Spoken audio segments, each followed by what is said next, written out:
Hi everyone, I'm Heather Wen. I'm a retired nurse practitioner and the founder and practitioner at Arizona Healing Alternatives. On this channel, you'll find several videos, what I like to call aha moments. Some will be shorter and some will be longer. Well, we'll be talking about issues that impact your health. So whether you decide to use Western medicine, alternative medicine, or even a mix of both, I'm passionate about you knowing what your options are.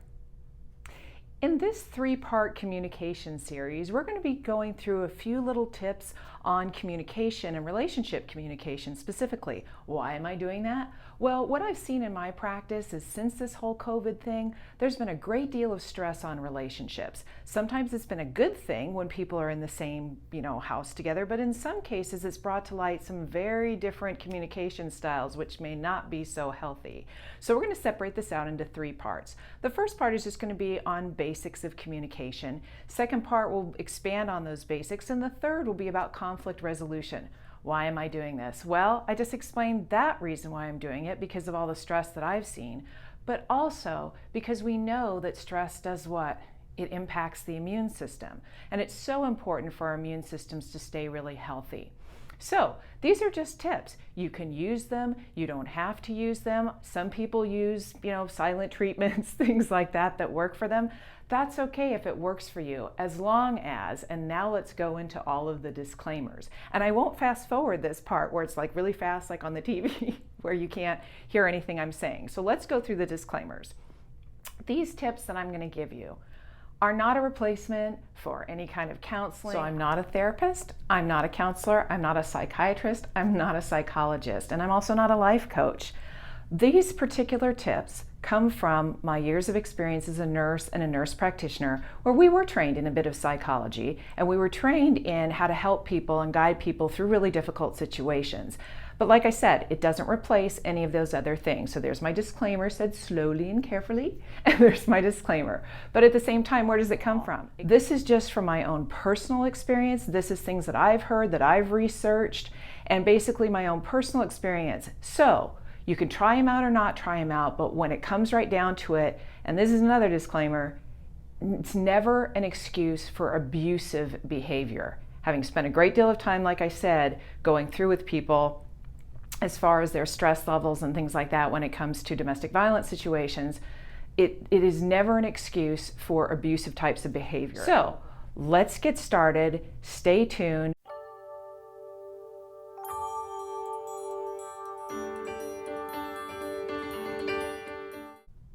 In this first part of the Communication and Relationship series, we're going to be talking about just some basic things about the human ego. We're going to be talking about nonverbal and verbal communication. We're going to talk about perception. We're going to talk about words and how they're used. So, first of all, let's just talk about human beings in general.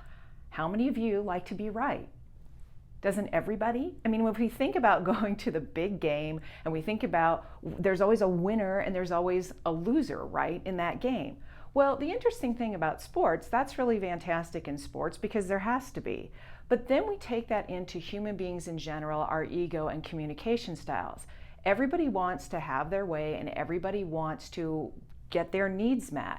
What I see so often in my practice is many people have come from not so ideal backgrounds. And when that happens, there's a hurt little person in there still that wants to be right, that wants to get everything their way because they probably didn't have that.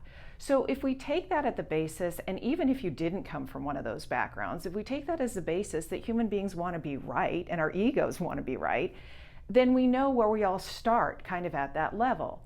So now you have to figure out, and I hate to sound like Dr. Phil, but is that working for you? Do you want to be right, or do you want to have a peaceful, loving environment? Those are choices to be made.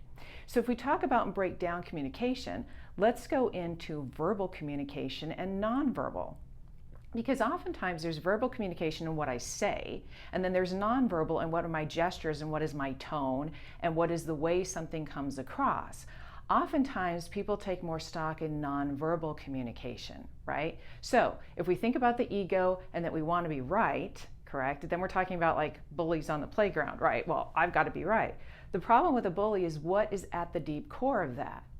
Low self-esteem, that they don't feel like they have any value, right? So We have that aside now. Now let's look at our words and let's look at our actions. Looking at words, the important thing is also not only just tone and how that goes, but also the words being used. Honestly, it is never, ever, ever okay to name call or use abusive language. A lot of people do it. The problem with that is that how many of you remember the bad things that were said on the playground about you? I'll bet you everybody remembers the names that they were called at some point in their life. Those things stick. So we have to kind of rearrange that because we don't want to use words that are harmful or abusive or toxic. Not okay in any relationship. Because what is the difference between if I say something, like I look at somebody and say, oh my gosh, I understand. Or if I say, yeah, I understand. I understand that, yeah, I get it, I understand it. What's the difference between those two things? One is said with really an acknowledgement and an empathy of I understand what you're saying. The other one is a tone. My tone was very different in the first one, and I've been guilty of that with my tone, I have to admit, in my relationships. But that's that tone, and for everybody's different in what may set them off. And for some people, it's just how something is said versus what's being said. So you can tell the difference between those two things. And sometimes it's even kind of not really fun, but it's interesting to tape yourself to see how you come across to someone else. So that goes into, if we're talking about tone and how something is said, that goes into perception checking, right? So with perception checking, if you think about it, a bunch of people can watch the same horrific accident. Let's say 5 people are watching the same accident.